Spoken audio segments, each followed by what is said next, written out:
ये पहली बार press conference आपके बीच में हम कर रहे हैं। सोशल डिस्टेंसिंग का पालन करना, मास्क लगाना, सैनिटाइजेशन करना और इस महामारी में जो फैली है जिसके अंदर हमारे ही नहीं पूरे देश के अंदर हजारों लाखों वॉलंटियर पुलिस सेवा कार्य में लगे हैं, चाहे वह कर्मचारी हो, चाहे मीडिया के कर्मी हो, चाहे पुलिस वाले हो, चाहे डॉक्टर हो, चाहे नर्स हो, चाहे सफाई के कर्मचारी हो, या हजारों लाखों की संख्या में समाज संस्थाएं और राजनीतिक दल के नेता, हर व्यक्ति आज इस महामारी से मुकाबला कर रहा है और जन सेवा के माध्यम से इस पर कंट्रोल कितना हो सकता है उसके लिए प्रयत्न कर रहा है। उसी परिप्रेक्ष्य में पहली बार डिजिटल इंडिया का प्रयोग करते हुए भारतीय जनता पार्टी ने अपने कार्यकर्ताओं से संवाद स्थापित करने का कार्य प्रारंभ किया और यह कार्य प्रधानमंत्री के दूसरे साल का दूसरा कार्यकाल प्रारंभ होने पर 1 वर्ष पूर्ण होने पर जनता से संवाद स्थापित करने हेतु डिजिटल इंडिया का प्रयोग प्रारंभ किया और उसके तहत सब लोगों ने, चाहे वर्चुअल रैली हो, जनसंवाद हो, वीडियो कॉन्फ्रेंसिंग हो, नीचे तक लोगों के बीच में जाकर संवाद करने का काम प्रारंभ किया है। और आज हमारा जो प्रदेश का नेतृत्व है, जो लगातार कई दिनों से इस अभियान में लगा हुआ था, मैं माननीय प्रदेश के अध्यक्ष सम्मानीय विष्णुदेव साय जी से आग्रह करूंगा कि राजधानी के मीडिया को संबोधित करें। परम सम्मानीय विष्णुदेव साय जी।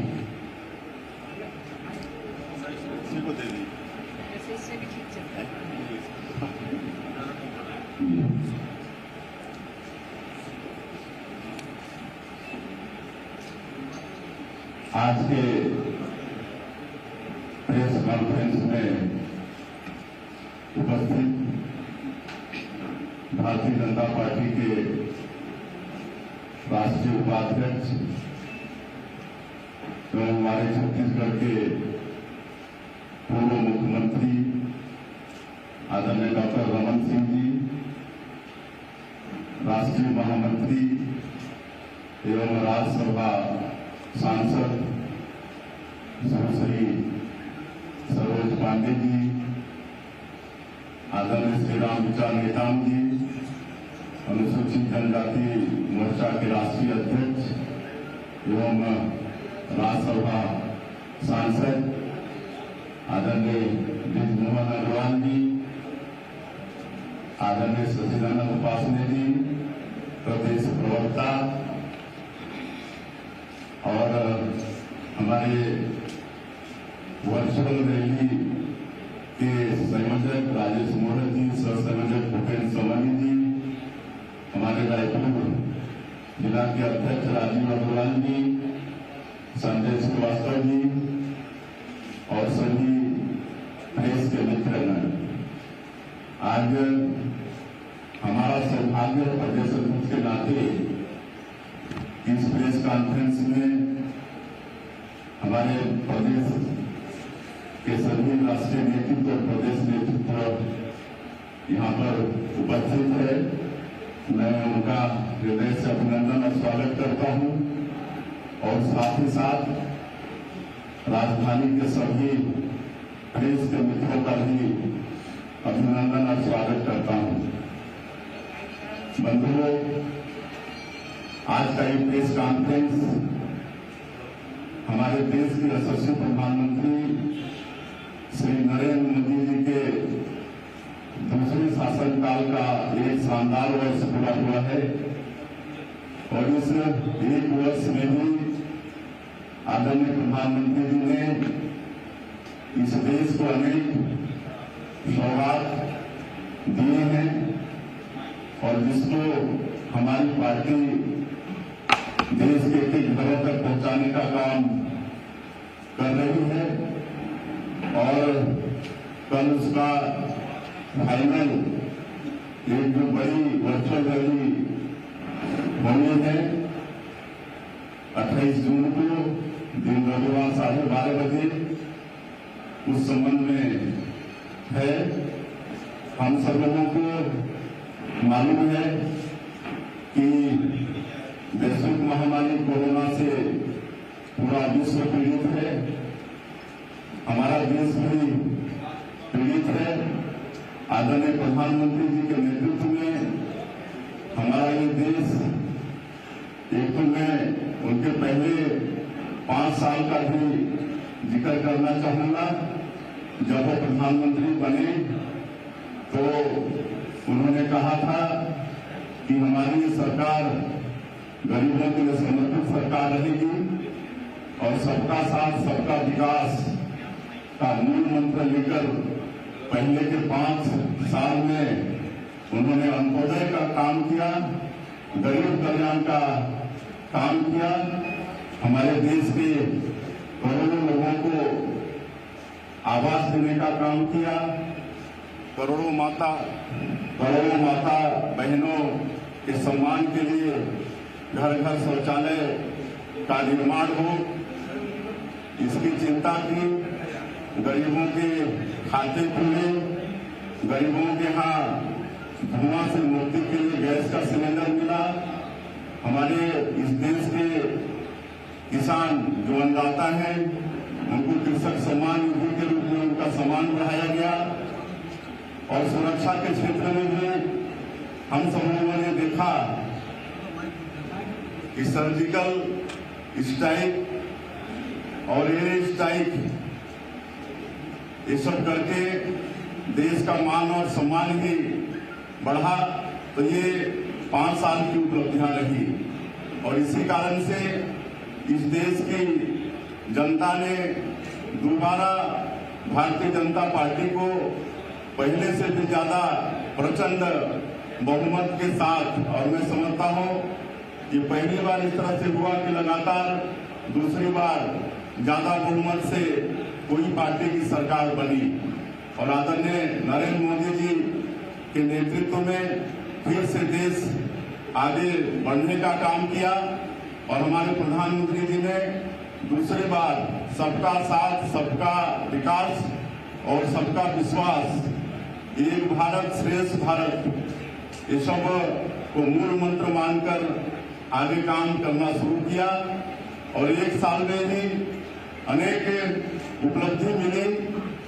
जम्मू और कश्मीर से धारा 370 का खात्मा, धारा 370 जम्मू और कश्मीर के लिए, हमारे देश के लिए कलंक था। कोई भी बाहरी आदमी वहां जाके एक दिन जमीन नहीं खरीद सकता था, वो अपना घर नहीं बना सकता था, अपना कोई व्यवसाय नहीं कर सकता था।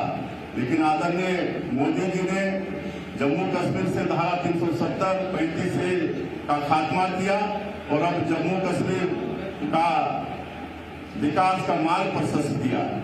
आज हमारे देश में पाकिस्तान, अफगानिस्तान, बांग्लादेश जब बना तो वहां पर गैर मुस्लिम वहां पर अल्पसंख्यक के रूप में थे, हिंदू, सिख, ईसाई, पारसी, जैन, और वहां पर उनका भारी धार्मिक प्रताड़ना हुआ। इस कारण से वे भारत में शरणार्थी के रूप में आए, वर्षों से रहते आए। पहले के बहुत नेताओं ने, सरकार ने उनकी चिंता की कि इनका जीवन भी ठीक से हो जाए, लेकिन किसी को हिम्मत नहीं हुई। और वो हिम्मत भी अगर किसी ने दिखाया तो हमारे देश के आदरणीय प्रधानमंत्री नरेंद्र मोदी जी ने नागरिकता संशोधन कानून बनाकर आज ऐसे लाखों करोड़ों शरणार्थी हमारे देश में नागरिकता मिलने से उनका भी जीवन सामान्य लोगों के जीवन के समान होगा। आज मुस्लिम माता बहनों के मान और सम्मान के लिए, उनके सशक्तिकरण के लिए जो एक कुप्रथा उनके समाज में थी 3 तलाक का, उसको भी खत्म करने का काम अगर किसी ने किया तो हमारे आदरणीय प्रधानमंत्री जी ने किया। 3 तलाक बिल पास होने से आज मुस्लिम माताएं बहनों का भी मान और सम्मान देश में बढ़ा है। आज राम मंदिर का मामला, जो इस देश के करोड़ों करोड़ हिंदुओं का आस्था का केंद्र है, सबकी इच्छा थी कि अयोध्या में भगवान राम पैदा हुए और वहां पर उनका भव्य मंदिर बनना चाहिए।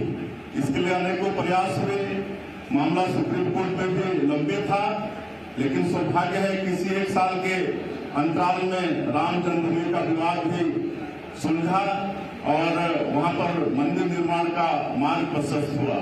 ऐसे अनेकों उपलब्धियों से भरा हुआ ये 1 साल का कार्यकाल रहा है और पार्टी के निर्णय के अनुसार इसको हमारे पार्टी के कार्यकर्ता इस देश के, इस प्रदेश के एक घर तक पहुंचाने का काम कर रहे हैं। और ये काम 7 जून से प्रारंभ हुआ है। एक पार्टी ने कार्यक्रम बनाया है जनसंपर्क अभियान। इसमें हमारे दो कार्यकर्ता सोशल डिस्टेंसिंग का पालन करते हुए प्रधानमंत्री जी की जो चिट्ठी है और 1 साल की उपलब्धि का जो पत्रक है उसको घर घर पहुंचाने का काम कर रहे हैं और 25 लाख घरों तक पहुंचने का हमारे प्रदेश का लक्ष्य है और हमारे सभी लोग लगे हुए हैं। हम लोग लक्ष्य प्राप्ति करके रहेंगे।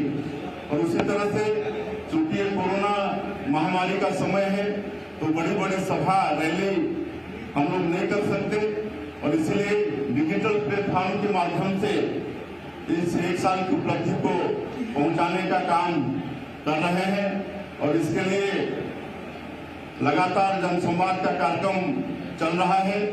हमारे प्रदेश में 30 जिले हैं और 30 जिले में 27 जगह कार्यक्रम हुआ है जनसंवाद का, जिसको हमारे प्रदेश के बड़े नेता सब संबोधित किए हैं और जिसमें लाखों लोग डिजिटल प्लेटफॉर्म से जुड़कर 1 साल की उपलब्धि हमारे नेताओं के भाषण को सुने।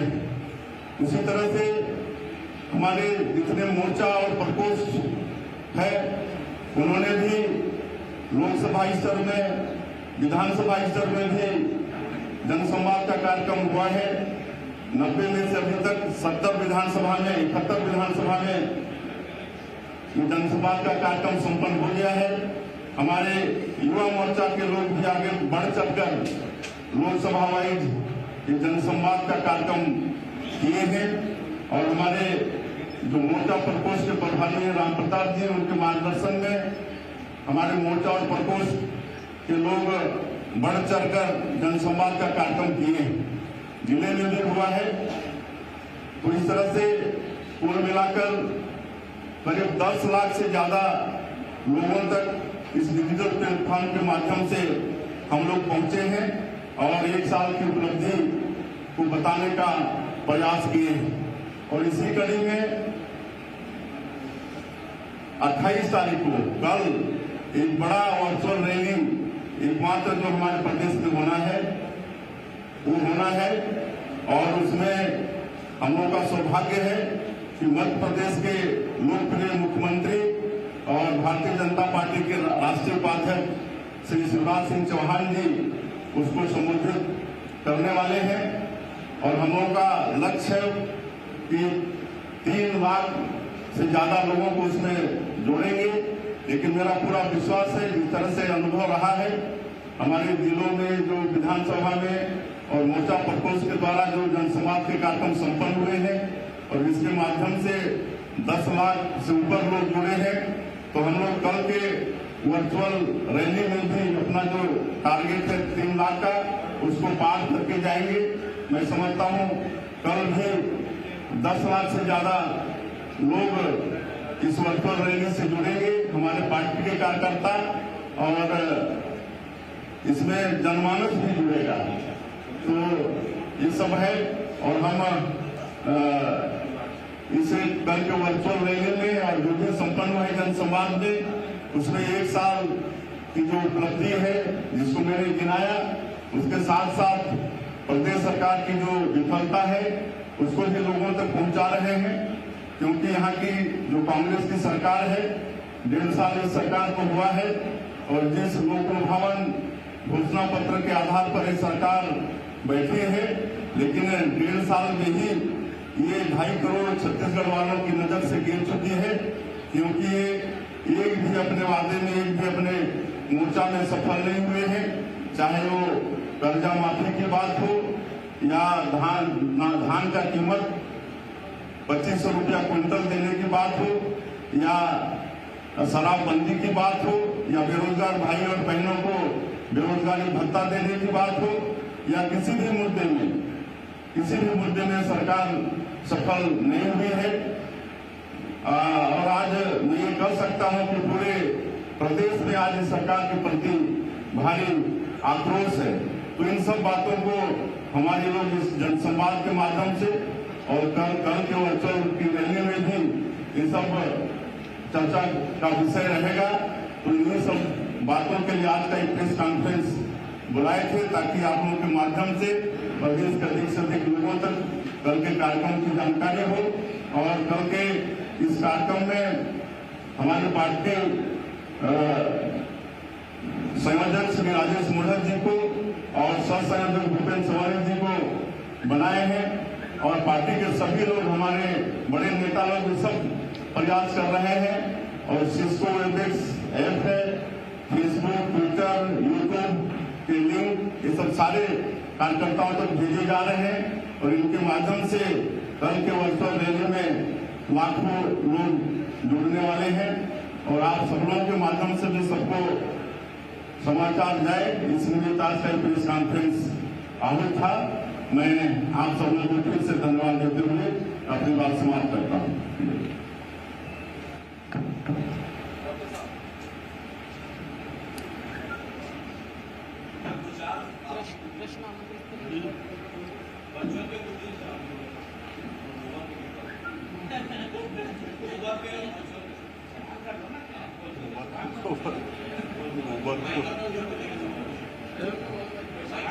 प्रश्न तो एक ही विषय को लेकर रहेगा।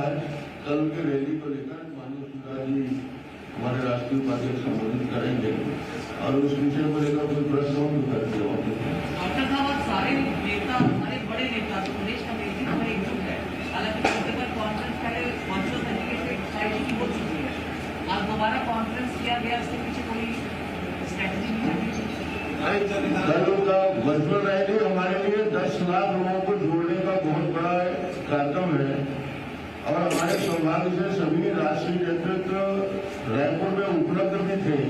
कई बार ऐसा होता है कि अलग अलग स्थानों में हम लोग बिजी रहते हैं, एक दो चेहरे नहीं दिखे तो फिर आप लोग उसको हाईलाइट कर देते हैं।